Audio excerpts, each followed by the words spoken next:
ನಮಸ್ಕಾರ ವೀಕ್ಷಕರೇ. ಇವತ್ತು ನಾವು ಸ್ಟ್ರಿಂಗ್ ಫಂಕ್ಷನ್ಸ್ ಅಂತ ನೋಡೋಣ. ಈ ಸ್ಟ್ರಿಂಗ್ ಫಂಕ್ಷನ್ಸ್ ಅಲ್ಲಿ ಸಾಕಷ್ಟು ಫಂಕ್ಷನ್ಸ್ ಇವೆ. ಅದರಲ್ಲಿ ಫಸ್ಟ್ ಆಫ್ ಆಲ್ ನಾವೇನ್ ನೋಡೋಣ, ಸ್ಟ್ರಿಂಗ್ಸ್ ಅನ್ನ ಅಪ್ಡೇಟ್ ಮಾಡ್ಲಿಕ್ಕೆ ಆಗುತ್ತಾ ಅಂತ ನೋಡೋಣ. ಮತ್ತೆ ಸ್ಟ್ರಿಂಗ್ ಎಲಿಮೆಂಟ್ಸ್ ಅನ್ನ ಡಿಲೀಟ್ ಮಾಡ್ಲಿಕ್ಕೆ ಆಗುತ್ತಾ ಅಂತ ನೋಡೋಣ. ಫಸ್ಟ್ ಆಫ್ ಆಲ್ ನಮ್ಗೇನ್ ಗೊತ್ತಿದೆ, ಸ್ಟ್ರಿಂಗ್ಸ್ ಅಂದ್ರೆ ಅವು ಇಮ್ಮ್ಯೂಟೇಬಲ್. ಇಮ್ಮ್ಯೂಟೇಬಲ್ ಅಂದ್ರೆ ಏನು? ನಾವು ಒಂದ್ಸತಿ ಸ್ಟ್ರಿಂಗ್ ಅನ್ನ ಡಿಕ್ಲೇರ್ ಮಾಡಿದ್ರೆ ಅದನ್ನ ಮತ್ತೆ ಚೇಂಜ್ ಮಾಡ್ಲಿಕ್ಕೆ ಆಗಲ್ಲ ಅಂತ ಅರ್ಥ.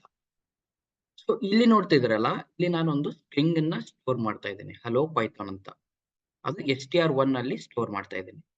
ಸೊ ನಿಮ್ಗೆಲ್ಲ ಗೊತ್ತಲ್ಲ, ಸ್ಟ್ರಿಂಗ್ ಹೇಗೆ ಸ್ಟೋರ್ ಆಗುತ್ತೆ? ಆನ್ ಇಂಡೆಕ್ಸ್ ಬೇಸಿಸ್ ಅಲ್ವಾ? ಸೊ ನಾನೇನ್ ಮಾಡ್ತಾ ಇದ್ದೀನಿ ಇಲ್ಲಿ, ಈ ಇಂಡೆಕ್ಸ್ ಬೇಸಿಸ್ ಅಲ್ಲಿ ಸ್ಟೋರ್ ಆಗುತ್ತಲ್ಲ, ಆ ಸ್ಟೋರ್ ಆದ ತಕ್ಷಣ ನನಗೇನಾದ್ರೂ ಅದನ್ನ ಚೇಂಜ್ ಮಾಡ್ಲಿಕ್ಕೆ ಆಗುತ್ತಾ ಅಂತ ನೋಡ್ತೇನೆ. ಸೊ ಸ್ಟ್ರಿಂಗ್ str(0) ಅಂದ್ರೆ ಏನು? 0 ಅಂದ್ರೆ ಇದು h ಅಲ್ವಾ? ಈ h ನ್ನ ನಾನೇನಾದ್ರೂ ಚೇಂಜ್ ಮಾಡ್ಲಿಕ್ಕೆ ಆಗುತ್ತಾ ಅಂತ ನೋಡೋಣ. ಸೊ ಹೇಗೆ ಚೇಂಜ್ ಮಾಡ್ತೀನಿ? ಇಲ್ಲಿ str(0) = c ಅಂತ ಮಾಡ್ತೇನೆ. ಅಂದ್ರೆ ಹಲೋ ಪೈಥಾನ್ ಅಂತ ಇದೆಯಲ್ಲ, ಅದು ಸೆಲೋ ಪೈಥಾನ್ ಆಗುತ್ತಾ ಅಂತ ನೋಡ್ತೀನಿ. ಸೊ ನಾನೇನ್ ಮಾಡ್ತೇನೆ, ಫಸ್ಟ್ ಇದನ್ನ ಎಕ್ಸಿಕ್ಯೂಟ್ ಮಾಡ್ತೇನೆ. ಆಮೇಲೆ ಇಲ್ಲಿ ಇದನ್ನ ಟ್ರೈ ಮಾಡ್ತೀನಿ. ಈಗ ಏನಾಗುತ್ತೆ, ನನಗೆ ಗೊತ್ತು ಸ್ಟ್ರಿಂಗ್ ಅಂದ್ರೆ ಇಮ್ಮ್ಯೂಟೇಬಲ್. ಇಮ್ಮ್ಯೂಟೇಬಲ್ ಅಂದ್ರೆ ನಾನು ಚೇಂಜ್ ಮಾಡ್ಲಿಕ್ಕೆ ಆಗಲ್ಲ. ನಾನು ಚೇಂಜ್ ಮಾಡ್ಲಿಕ್ಕೆ ಪ್ರಯತ್ನ ಪಟ್ರೆ ಏನಾಗುತ್ತೆ, ಅದು ನನಗೆ ಎರರ್ ಕೊಡುತ್ತೆ. ಏನಂತ ಎರರ್ ಕೊಡುತ್ತೆ? ಈಗ ನೋಡಿ, ಟೈಪ್ ಎರರ್ ಅಂತ ಬಂತು. ಇಲ್ಲಿ ನೋಡ್ತಾ ಇದ್ರಲ್ಲ, str object does not support item assignment ಅಂತ ಬರುತ್ತೆ. ಅಂದ್ರೆ ನಾನು ಏನನ್ನು ಕೂಡ ಚೇಂಜ್ ಮಾಡ್ಲಿಕ್ಕೆ ಆಗಲ್ಲ ಅಂತ ಅರ್ಥ. ಸೊ ಸ್ಟ್ರಿಂಗ್ ಅಲ್ಲಿ ಫಂಕ್ಷನ್ಸ್ ಇವೆ. ಈ ತರ ಚೇಂಜ್ ಮಾಡ್ಲಿಕ್ಕೆ ಆಗಲ್ಲ ನಾನು. ಬಟ್ ನನಗೆ ರೀಪ್ಲೇಸ್ ಅನ್ನೋದೊಂದು ಫಂಕ್ಷನ್ ಇದೆ. ಈ ಫಂಕ್ಷನ್ ಏನ್ ಮಾಡುತ್ತೆ, ಈ ಫಂಕ್ಷನ್ ಎಕ್ಸಿಸ್ಟಿಂಗ್ ವ್ಯಾಲ್ಯೂ ಜೊತೆಗೆ ಇನ್ನೊಂದು ವ್ಯಾಲ್ಯೂ ಹಾಕಿದ್ರೆ ಅದು ಈ ವ್ಯಾಲ್ಯೂ ಬದಲು ಈ ವ್ಯಾಲ್ಯೂವನ್ನ ಸ್ಟೋರ್ ಮಾಡುತ್ತೆ. ಇಲ್ಲಿ ನೋಡ್ತಾ ಇದ್ದಾರಲ್ಲ, HT. ಈ HT ಅನ್ನೋದನ್ನ ನಾನೇನ್ ಮಾಡ್ತಾ ಇದ್ದೀನಿ, HI ಅಂತ ಮಾಡ್ತಾ ಇದ್ದೀನಿ. ಸೊ ಇದು ಮಾಡ್ಲಿಕ್ಕೆ ಆಗುತ್ತಾ? ನೋಡೋಣ ಬನ್ನಿ. ಸೊ ಈ ರೀಪ್ಲೇಸ್ ಫಂಕ್ಷನ್ ಹೇಗೆ ವರ್ಕ್ ಆಗುತ್ತಂದ್ರೆ, ಇದು ನ್ಯೂ ವ್ಯಾಲ್ಯೂ ಅಥವಾ ನ್ಯೂ ಸಬ್ ಸ್ಟ್ರಿಂಗ್ ಅಂತ ಬರೀತೇನೆ. ನ್ಯೂ ಸಬ್ ಸ್ಟ್ರಿಂಗ್, ಇದು ಓಲ್ಡ್ ಸಬ್ ಸ್ಟ್ರಿಂಗ್ ಅಂದ್ರೆ ಎಕ್ಸಿಸ್ಟಿಂಗ್ ಓಲ್ಡ್ ಸಬ್ ಸ್ಟ್ರಿಂಗ್. ಸೊ ಓಲ್ಡ್ ಸಬ್ ಸ್ಟ್ರಿಂಗ್ ಅನ್ನ ನಾನು ರೀಪ್ಲೇಸ್ ಮಾಡ್ತಾ ಇದ್ದೀನಿ ನ್ಯೂ ಸಬ್ ಸ್ಟ್ರಿಂಗ್ ಜೊತೆಗೆ. ಓಕೆ. ಸೊ ಇದನ್ನ ಮಾಡಿದಾಗ ನಾನೇನ್ ಮಾಡ್ತಾ ಇದ್ದೀನಿ, ಇಲ್ಲೊಂದು ಇದೇನ್ ರೀಪ್ಲೇಸ್ ಮಾಡ್ತೀನಲ್ಲ, ರೀಪ್ಲೇಸ್ ಮಾಡಿದ್ಮೇಲೆ ನಾನು str3 ಅಲ್ಲಿ ಸ್ಟೋರ್ ಮಾಡ್ತಾ ಇದ್ದೀನಿ. ಯಾಕೆ ಸ್ಟೋರ್ ಮಾಡ್ಬೇಕು? ಯಾಕಂದ್ರೆ ನನಗೆ ಗೊತ್ತಿದೆ ಸ್ಟ್ರಿಂಗ್ಸ್ ಅನ್ನೋದು ಇಮ್ಮ್ಯೂಟೇಬಲ್. ಹಾಗಾಗಿ ನಾನು str1 ಅನ್ನ ಚೇಂಜ್ ಮಾಡ್ಲಿಕ್ಕೆ ಆಗಲ್ಲ. ಆ str1 ಅನ್ನ ತಗೊಂಡು ಇದರಲ್ಲಿ he ಅನ್ನೋದನ್ನ ರೀಪ್ಲೇಸ್ ಮಾಡಬಹುದು ಅಲ್ವಾ? ಸೊ ಇಲ್ಲಿ ನೋಡ್ತಾ ಇದ್ರಲ್ಲ, h ಇದೆ, ಸ್ಮಾಲ್ e ಇದೆ. ಬಟ್ ನಾನು ಇಲ್ಲಿ ಏನ್ ಕೊಡ್ತಾ ಇದ್ದೇನೆ, e ಕೊಡ್ತಾ ಇದ್ದೇನೆ.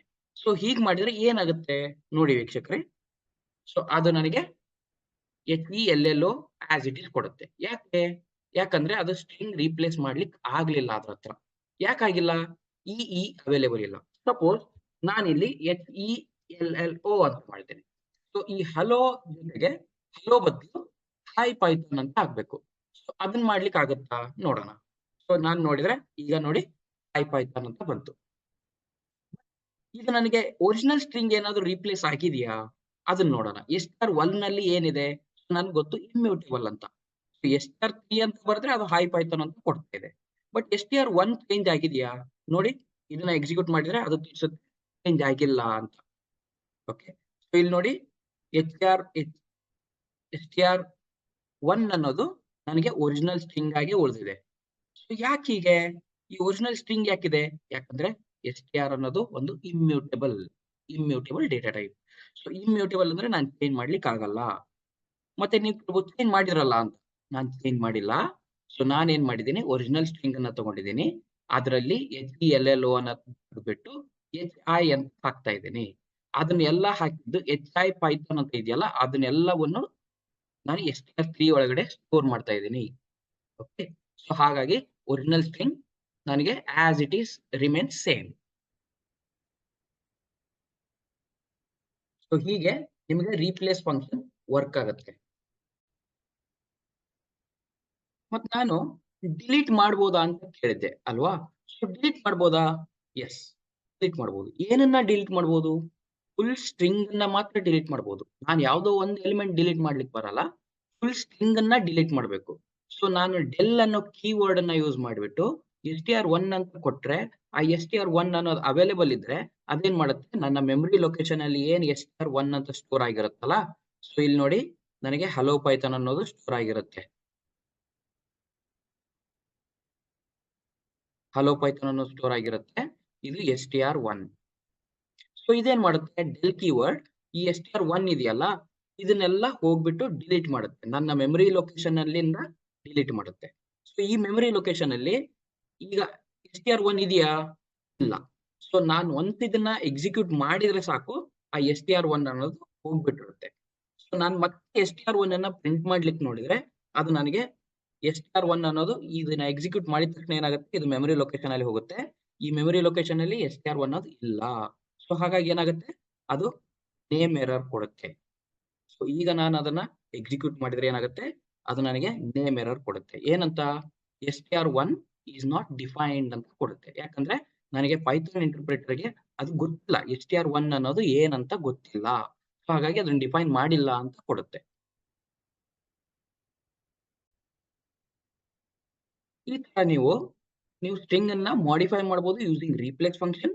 ಬಟ್ ರೀಪ್ಲೇಸ್ ಮಾಡಿದಾಗ ಏನಾಗುತ್ತೆ, ನಮಗೆ ಒರಿಜಿನಲ್ ಸ್ಟ್ರಿಂಗ್ ಏನು ವ್ಯತ್ಯಾಸ ಆಗಲ್ಲ, ನಾನು ಅದನ್ನ ಸ್ಟೋರ್ ಮಾಡಬೇಕು. ಡಿಲೀಟ್ ಮಾಡಿದಾಗ ಏನಾಗುತ್ತೆ, ಹೋಲ್ ಸ್ಟ್ರಿಂಗ್ ಡಿಲೀಟ್ ಆಗುತ್ತೆ, ಅಂದ್ರೆ ಮೆಮೊರಿ ಲೊಕೇಶನ್ ಇಂದ ಡಿಲೀಟ್ ಆಗುತ್ತೆ. ಸೊ ಈ ತರ ನಾವು ಅಪ್ಡೇಟ್ ಅಥವಾ ಡಿಲೀಟ್ ಅನ್ನ ಮಾಡಬಹುದು ಸ್ನೇಹಿತರೆ. ಮುಂದೆ ನಾವು ಸ್ಟ್ರಿಂಗ್ ಕಾನ್ಕ್ಯಾಟಿನೇಷನ್ ಅಂದ್ರೆ ಏನು ಅಂತ ನೋಡೋಣ. ಈ ಸ್ಟ್ರಿಂಗ್ ಕಾನ್ಕ್ಯಾಟಿನೇಷನ್ ಅಂದ್ರೆ ಏನು, ಜಸ್ಟ್ ಆಡಿಂಗ್ ಟೂ ಸ್ಟ್ರಿಂಗ್ಸ್.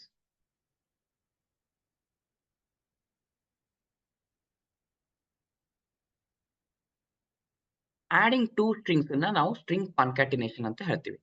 ನೋಡಿ, S1 ಅಲ್ಲಿ ಡೇಟಾ ಇದೆ, S2 ಅಲ್ಲಿ ಸೈನ್ಸ್ ಇದೆ. ನಾನೇನ್ ಮಾಡ್ತೇನೆ, S3 is equal to S1 plus S2 ಅಂತ ಮಾಡಿದ್ರೆ ಏನಾಗುತ್ತೆ, ಈ ಡೇಟಾ ಮತ್ತೆ ಸೈನ್ಸ್ ಅನ್ನೋದು ಒಟ್ಟಿಗೆ ಬರುತ್ತೆ. ಈ ಒಟ್ಟಿಗೆ ಬಂದಿದ್ದು S3 ಅಲ್ಲಿ ಸ್ಟೋರ್ ಆಗುತ್ತೆ.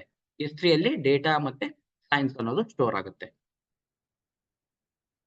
ಸೊ ನಾನು ಯಾವಾಗ S3 ಅನ್ನ ಪ್ರಿಂಟ್ ಮಾಡ್ತೀನಲ್ಲ, ಸೊ ನಾನು ಸಪೋಸ್ S3 ಅನ್ನ ಪ್ರಿಂಟ್ ಮಾಡಿದ್ರೆ ಏನಾಗುತ್ತೆ, ಅದು ನನಗೆ ಡೇಟಾ ಸೈನ್ಸ್ ಅಂತ ಕೊಡುತ್ತೆ. ಇಲ್ಲಿ ನನಗೇನಾಗುತ್ತೆ, ಸ್ಪೇಸ್ ಇಲ್ಲ ಅಲ್ವಾ, ಈ ನಡುವೆ ಸ್ಪೇಸ್ ಇಲ್ಲ ಅಂದ್ರೆ ಏನಾಗುತ್ತೆ, ಸೊ ನೋಡಿ ಡೇಟಾ ಮತ್ತೆ ಸೈನ್ಸ್ ಬಂದಿದೆ, ನಡುವೆ ಸ್ಪೇಸ್ ಆಡ್ ಮಾಡ್ಬೇಕು. ಸ್ಪೇಸ್ ಹೇಗೆ ಆಡ್ ಮಾಡ್ಬೇಕು, ನಾನೇನ್ ಮಾಡ್ತೇನೆ, ಒಂದು ಎಂಟಿ ಸ್ಪೇಸ್ ಅನ್ನ ಆಡ್ ಮಾಡ್ತೇನೆ. ಸೊ ಇಲ್ಲಿ ಏನ್ ಮಾಡ್ತೇನೆ, ಸ್ಪೇಸ್ ಪ್ಲಸ್ S2. ಈ ತರ ಮಾಡಿದ್ರೆ ಏನಾಗುತ್ತೆ, S3 ಅಲ್ಲಿ ಡೇಟಾ ಸ್ಪೇಸ್ ಸೈನ್ಸ್ ಅನ್ನೋದು ಸ್ಟೋರ್ ಆಗುತ್ತೆ. ಸೊ ಈಗ ನೋಡಿ, ಡೇಟಾ ಸೈನ್ಸ್ ಅನ್ನೋದು ಸ್ಟೋರ್ ಆಗುತ್ತೆ. ಈ ತರ ನೀವು ಸ್ಟ್ರಿಂಗ್ ಕಾನ್ಕ್ಯಾಟಿನೇಷನ್ ಮಾಡಬಹುದು. ಅದಷ್ಟೇ ಅಲ್ಲದೆ ನಾನೇನ್ ಮಾಡ್ಬೋದು, ರಾ ಸ್ಟ್ರಿಂಗ್ ಈ ತರ ತಗೊಂಡು ರಾ ಸ್ಟ್ರಿಂಗ್ಸ್ ಅನ್ನ ಕೂಡ ನಾನು ಆಡ್ ಮಾಡಬಹುದು, ಅಂದ್ರೆ ಸ್ಟ್ರಿಂಗ್ ಕಾನ್ಕ್ಯಾಟಿನೇಷನ್ ಮಾಡಬಹುದು. ಸೊ ಇಲ್ಲಿ ನೋಡಿ, ಡೇಟಾ ಪ್ಲಸ್ ಸೈನ್ಸ್ ಮಾಡ್ತಾ ಇದ್ದೇನೆ. ಇದನ್ನ ಎಕ್ಸಿಕ್ಯೂಟ್ ಮಾಡಿದ್ರೆ ಏನಾಗುತ್ತೆ, ನನಗೆ ಡೇಟಾ ಸೈನ್ಸ್ ಅನ್ನೋದು ಪ್ರಿಂಟ್ ಆಗುತ್ತೆ ಅಲ್ವಾ. ಸೊ ಇಲ್ಲಿ ಏನ್ ಮಾಡ್ತಾ ಇದ್ದೇನೆ, ಇಲ್ಲೂ ಸೇಮ್ ಕೂಡ ಸೇಮ್, ಇಲ್ಲಿ ಡಬಲ್ ಇನ್ವರ್ಟೆಡ್ ಕಾಮಾ ಯೂಸ್ ಮಾಡಿಬಿಟ್ಟು ನಾನು ಡೇಟಾ ಮತ್ತು ಸೈನ್ಸ್ ಅಂತ ಮಾಡ್ತಾ ಇದ್ದೀನಿ. ಹಾಗೆ ನಾನೊಂದು ಎಂಟಿ ಸ್ಪೇಸ್ ಅನ್ನ ಆಡ್ ಮಾಡ್ತಾ ಇದ್ದೇನೆ. ಆಗ ಏನಾಗುತ್ತೆ, ಈ S3 ಅಲ್ಲಿ ಈ ಡೇಟಾ ಸ್ಪೇಸ್ ಸೈನ್ಸ್ ಹೋಗುತ್ತೆ. ನಾನು S3 ಯಾವಾಗ ಪ್ರಿಂಟ್ ಮಾಡ್ತೀನಲ್ಲ, ಅವಾಗ ನನಗೆ ಡೇಟಾ ಸೈನ್ಸ್ ಅಂತ ಬರುತ್ತೆ. ಈ ತರ ನೀವು ಯಾವುದೇ ಒಂದು ಸ್ಟ್ರಿಂಗ್ ಅನ್ನ ಕಾನ್ಕ್ಯಾಟಿನೇಟ್ ಮಾಡಬಹುದು. ಇಲ್ಲಿ ಪ್ರಶ್ನೆ ಕೇಳಬಹುದು, ಬರೀ 2 ಸ್ಟ್ರಿಂಗ್ ಮಾತ್ರನೇ ಆಡ್ ಮಾಡಬಹುದಾ? ಇಲ್ಲ, ನೀವು ಎಷ್ಟು ಬೇಕೋ ಅಷ್ಟು ಸ್ಟ್ರಿಂಗ್ ಆಡ್ ಮಾಡಬಹುದು. ಇಲ್ಲಿ ನೋಡಿ, ನಾನೇನ್ ಮಾಡ್ತೇನೆ, ಪ್ಲಸ್ ಮತ್ತೊಂದಿಷ್ಟು ಸ್ಟ್ರಿಂಗ್ ಹಾಕ್ತೇನೆ. ಏನ್ ಸ್ಟ್ರಿಂಗು, ಡೇಟಾ ಸೈನ್ಸ್ ಕೋರ್ಸ್ ಅಂತ ಮಾಡ್ತೇನೆ. ಇದನ್ನ ನಾನು ಎಕ್ಸಿಕ್ಯೂಟ್ ಮಾಡಿದ್ಮೇಲೆ ಏನಾಗುತ್ತೆ, ಇಲ್ಲೊಂದು ಸ್ಪೇಸ್ ಕೂಡ ಕೊಟ್ಟು ನಾನೇನ್ ಮಾಡ್ತೇನೆ, ಇಲ್ಲ ಡೇಟಾ ಸೈನ್ಸ್ ಕೋರ್ಸ್ ಅಂತ ಮಾಡ್ತೇನೆ. ಈಗ ನನಗೇನಾಗುತ್ತೆ, S3 ಅನ್ನ ಪ್ರಿಂಟ್ ಮಾಡಿದಾಗ ಡೇಟಾ ಸೈನ್ಸ್ ಕೋರ್ಸ್ ಅಂತ ಬರುತ್ತೆ. ಈ ತರ ನೀವು ಎಷ್ಟು ಬೇಕೋ ಅಷ್ಟು ಸ್ಟ್ರಿಂಗ್ಸ್ ಅನ್ನ ಕಾನ್ಕ್ಯಾಟಿನೇಟ್ ಮಾಡ್ತಾ ಹೋಗ್ಬೋದು.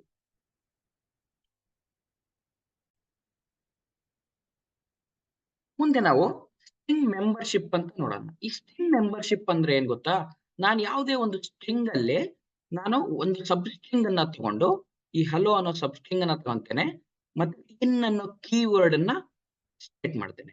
ಈ ಇನ್ ಅನ್ನೋದು ಒಂದು ಕೀವರ್ಡ್.